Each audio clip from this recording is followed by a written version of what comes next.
Howdy, y'all. Stock Warden here, back with another Palantir Technologies video. And today we're going to talk about how Palantir has went nuclear. So this morning they ended up coming out in the news sector where the nuclear company is now going to launch an AI-powered nuclear construction platform. So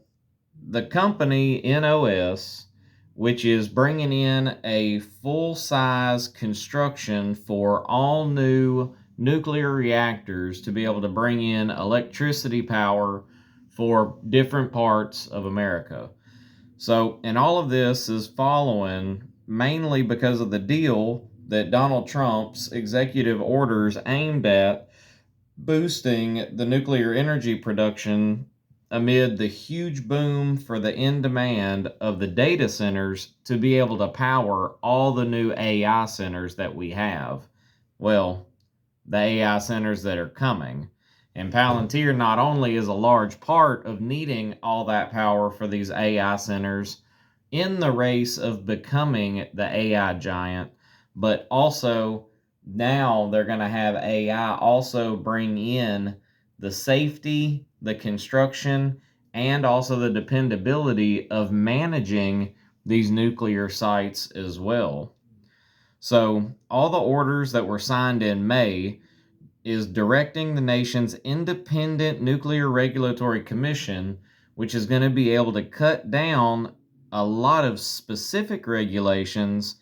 where they can fast track new licenses for reactors and power plants. And the nuclear company, NOS, they are a Kentucky based nuclear company, and they're planning on paying the data analytic companies around $100 million over the next 5 years to develop just the platform. And that's coming straight from Palantir's mouth. So, and with all that, the industry is expected to benefit with all the sweeping tax and spending bills, which hopefully will come in and be brought and passed by July 4th, or at least that's what Congress and the news is speaking up about right now. So, which that bill also rolled back many green energy subsidies, but it's able to continue with nuclear energy because even though nuclear energy is technically a green source, it is not something that a lot of people really care about as much as they do solar and wind power to be able to make electricity, because a lot of people are scared of nuclear because of Chernobyl, which that is one of the very few instances to where there has ever been some type of nuclear meltdown that caused a mass amount of radiation to where it's unsafe to be around in those areas. So, with that, they also are bringing in all of this data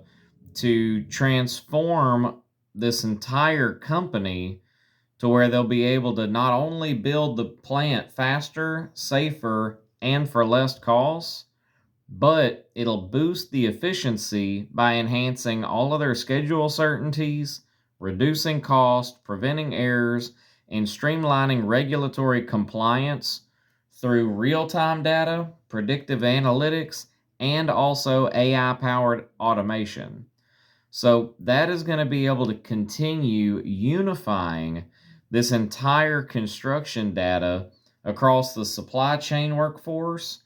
and it'll also bring together a lot of engineering systems as well. So Palantir's AI is more or less going to be a one-stop shop from breaking ground on these sites to the safety regulations for building the site, for the engineering and construction of the site, and then also going to be running different systems as well while the nuclear power plants are running, to be able to try to keep everybody in the facility and around safe. So no matter what, there's going to be multiple safeguards with this AI tool as well, which is just going to bring Palantir into a whole new light once again, because y'all know as much as I do, Palantir is heavy in the government sector for the defense. Then they are also heavy in the healthcare marketplace as well, where they are running commercial statuses and different platforms to be able to help streamline information for doctors and patients to be able to make healing an easier task and not having to worry about so much paperwork. So, with all that being said, with them now coming into the nuclear standpoint of things, and it's once again greatly due to Donald Trump being able to push a lot of this AI stuff forward, and Palantir being one of the great front runners, where now we can definitely see this stock still going up in this bullish trend where it doesn't seem like it's going to end up stopping any.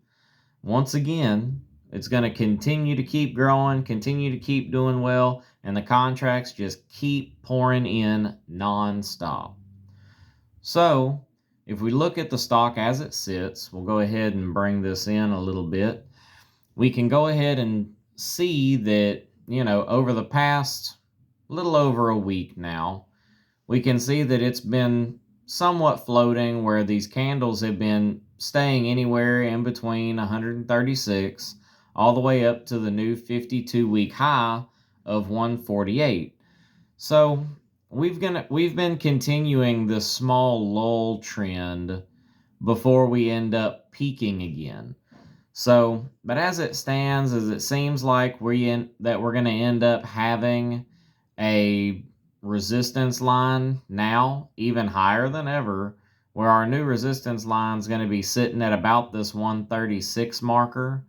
And then our high, we really don't have too much of a high, because every time we go to try to have any type of resistance, we're coming up where we had one for the high on this day, we ended up at 144.86. But if you bring 144.86 up, then once you bring that across, then you're still sitting here looking where we're in between the lines as it sits for our beginning and ends. So we can see if we're going to end up keeping a breakthrough, because we did break through this line over the past 2 days. Unfortunately, we weren't able to hold on to it, but this is a very, very small resistance line, very short, very mild-mannered. So, and we're not having any candles that's actually causing any kind of, 5 to 8% moves like what we were having a couple of weeks ago whenever we started having some larger candles come in where we had, 5 to 8% moves in the day. So a little bit of that has kind of gone away, where the bullish run of Palantir in its entirety, it has been tremendously growing nonstop, and it doesn't seem like we're going to end up slowing down anytime soon. So I hope y'all are still buying, even though we're at new 52-week high. We've been continuing on a new 52-week high. So even though the buy is high, the gain is still going to be higher, because it is still not stopped since October, except for the couple of months where we ended up having the market crash, so to speak, where everybody was losing their minds. But if you paid attention and you stayed with the channel and you were able to see a lot of the different trends that I brought up to y'all's attention, and also with a lot of the contracts, y'all were able to see through all the fluff and all the crazy stuff where you didn't have to stress, where you could sit back and then eventually watch it crawl out of its hole, and now you get to sit and look pretty and have an amazing looking portfolio just out of Palantir's sector. So, I hope y'all enjoy the video. Leave a like, subscribe, so you can be able to keep up with some other stocks that I'll be bringing up too. So, and if you also have a specific stock that you like or that takes up the greatest part of your portfolio, please drop it down in the comments below. I'd love to be able to hit a couple of different stocks to be able to share with the community, and do a little bit of research as well, and find some new companies and some new prospects to be able to share out with the community. So, In the next couple of videos, I ended up getting some new equipment, thankfully, so then maybe I'll be able to get some of these videos a little bit better quality to be able to make a more enjoyable experience for you guys. So, for now, this is the Stock Warden riding off. So y'all come back now, you hear?